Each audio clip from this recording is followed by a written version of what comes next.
बिस्मिल्लाहिर्रहमानिर्रहीम। अस्सलाम वालेकुम व्यूअर्स, उम्मीद है खैरियत से होंगे। सिंजा मोती हैदराबाद चैप्टर में आपका मेजबान इमरान अली मेमन। हुसैनियत जिंदाबाद, यजीदियत मुर्दाबाद। आज इमाम अलैहिस्सलाम का चहलम और आप देख रहे होंगे मेरे पीछे रश। ये सारे मोमिनीन यहाँ से मौला अली कदमगाह पर हाजिरी के लिए जा रहे हैं। इतना रश मैं समझता हूँ कि किसी भी और मजहबी इवेंट में आपको नहीं मिलेगा। जहाँ कहाँ से लोग आते हैं, किस किस कोने से लोग आते हैं, पूरे हैदराबाद शहर के अलावा गांव से, गोटों से, इंटीरियर एरिया से, टंडो जाम, टंडो लायार, इसके अलावा जो भी एरियाज हैं वहां से लोगों का आपको रश मिलेगा। आइए इनसे बात भी करते हैं और पूछते हैं कि किस मोहब्बत में ये यहाँ आते हैं और इस वक्त ये कहाँ जा रहे हैं। अदाई रश भला है भी छाजे लाया है, कोई इनके बारे में बताइए। सही चेला में ताए खबर है आवाम निकती है आजादारी लाए इन्हें करे कैंप लगाए ना सां कैंप लगाए उन्हें रश दिसो था माशाल्लाह। ये वापसी का टाइम है, मौला का काफिलो भी है। अच्छा जरे हेतरा मानू इतना वञन पिया अचन पिया, ट्रैफिक जो निजाम किए संभाले वेठा आयो ऐं ज़ाहिर है इन्हनि जी खाद खोराक इहो कीअं सेटअप थींदो आहे? साईं पर मौला दे पियो असां कयूं पिया, असां क़िस्मत गुज़ार आहियूं मौला जा। अक्सर इल्ज़ाम हूंदा आहिनि त अहले तशरीह जा जेके बि माण्हू हिननि कमनि में आहिनि उन्हनि खे मथां फंडिंग थी थिए, इन जे बारे में छा चवंदो? साईं अहिड़ी का बि ॻाल्हि न आहे। टोटल असांजो पंहिंजो निज़ाम आहे, असां पंहिंजे ख़र्चे लाइ कंदा आहियूं। पाण में जेतिरा बि दोस्त यार आहियूं या अहले मकी आहिनि असांजा, उहे मिली असां पंहिंजो पाण कंदा आहियूं। अच्छा ही भला सिलसिलो सुबुह जो केॾी महिल खां शुरू थियो आहे? सुबुह 6 बजे गाड़ी साईं, असां सॼी राति ताईं थी। अच्छा सैन सां छा तव्हांजी अंजुमन आहे कि अंजुमन जो नालो वग़ैरह तव्हांजी? साईं असांजी पंहिंजी काबीना आहे पाड़े लिहाज़ सां। ठीकु आहे। अच्छा इहो हर साल का सिस्टम कंदा आहियो? साल इंशाल्लाह। अच्छा हिन में भला माण्हू बि वरी वधनि पिया या घटिजनि पिया? अल्लाह जो वल्लो करम सां छा सम्झो सुबुह खां हेसि ताईं केतिरा माण्हू मौला अली कदम खां पहुता हूंदा? कुझु अंदाज़ो न आहे, को अंदाज़ो न आहे। 10,000 40,000 50,000 इन्ने लखनि करोड़नि जी तादाद आहे। ये तादाद त ॾिसी सघो था आवाम जी,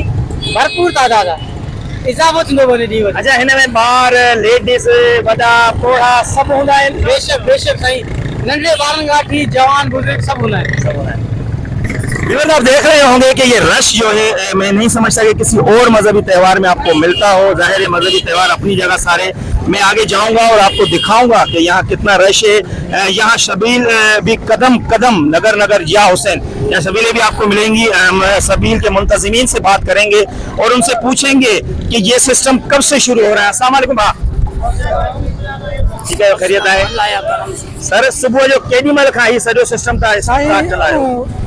19 सफ़र का शुरू थी वियो काफ़िलो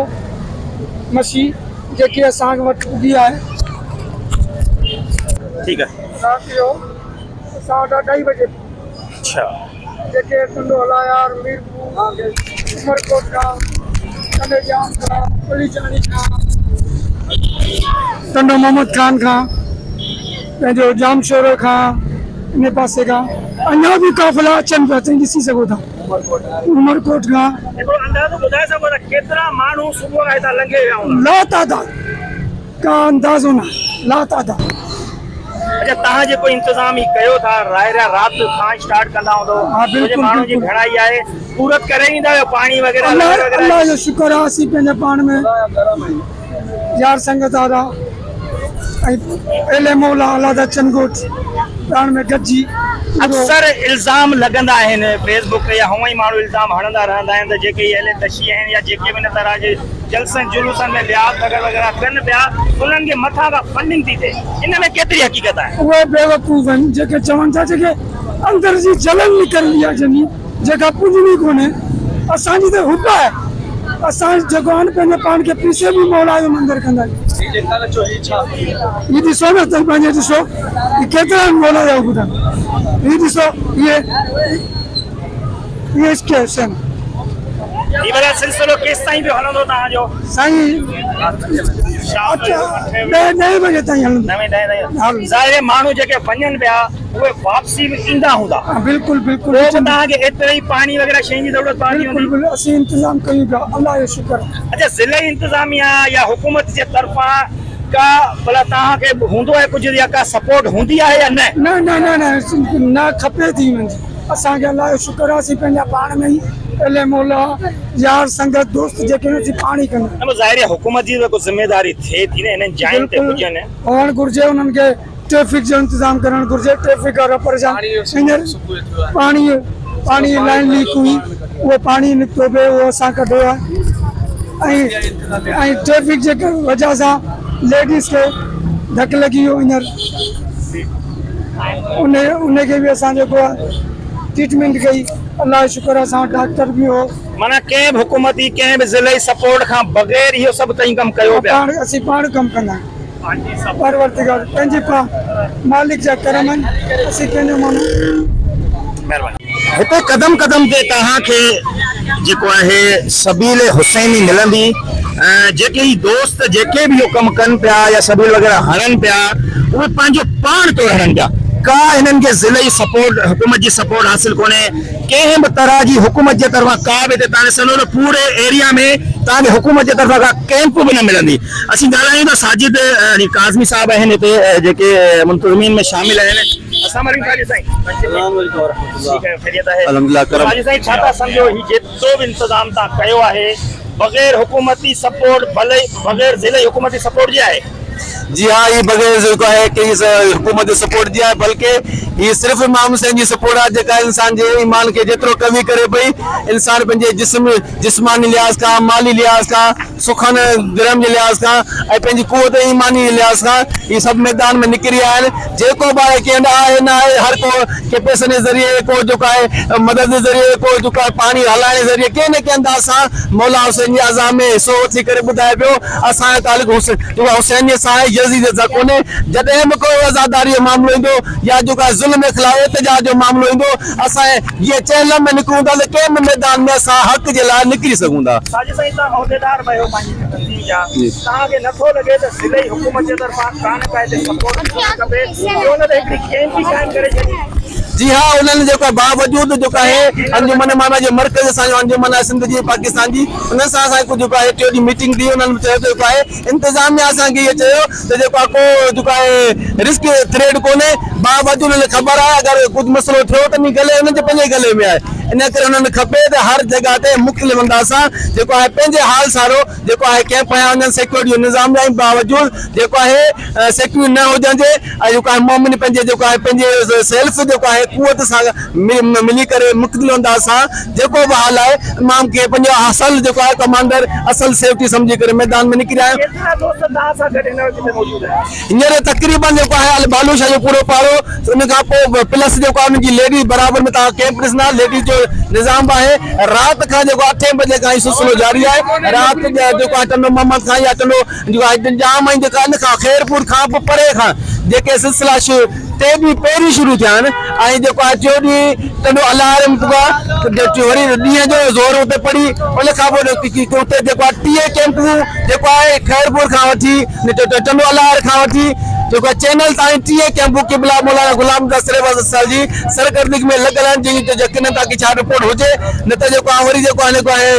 तव्हांखे बावर कराए छॾियां त उन्हनि 30 कैंपुनि जे जेको ज़रिए टे ॾींहं पहिरीं जुलूस निकिता हुआ जेके जंहिंजो रिएक्शन माना कल्ह राति खां शुरू थी वियो आहे ऐं जेको आहे राति खां ई कैंप लॻल आहे 8 बजे खां ऐं सबील ऐं जेको बि हाल आहे मोमिन जो उहो जंहिं अंदाज़ सां बि आहे सपोर्ट हिक ॿिए खे करे मौला जे बारगाह में अक़ीदत जो इज़हार करे रहिया आहिनि आख़िरी सवाल ज़ाहिर है हेतिरी गर्मी उनजे बावजूद तई समझो था त माण्हुनि जो तादाद वधियो आहे बजाय घटिजण जे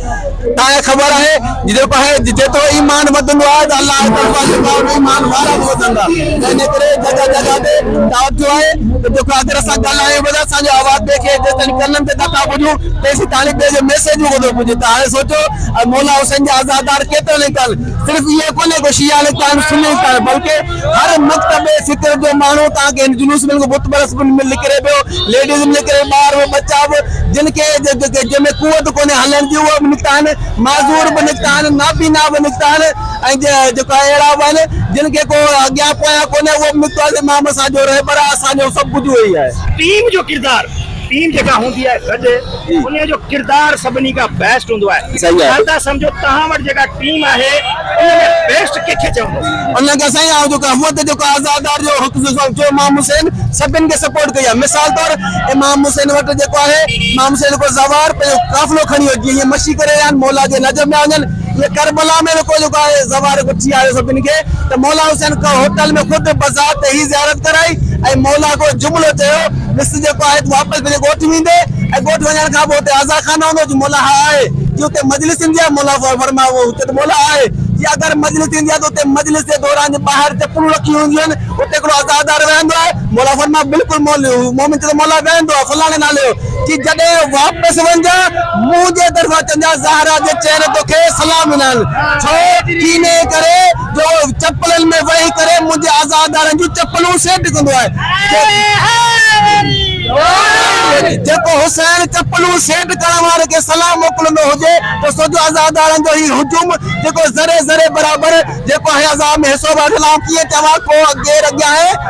को केरु पोयां आहे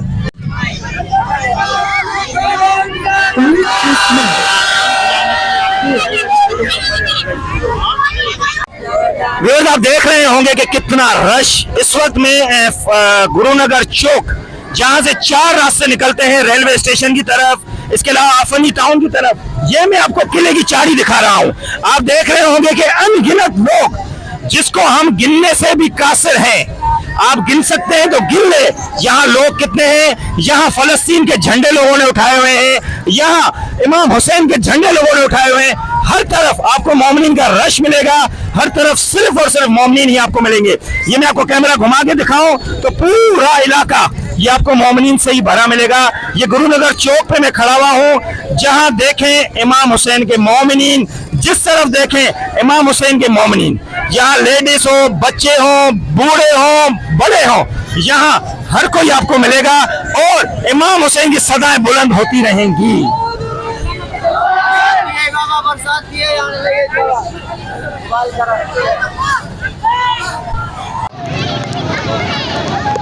हैदराबाद में बारिश हो रही है बारिश होने के बावजूद भी लोग आपको रश कम नहीं मिलेगी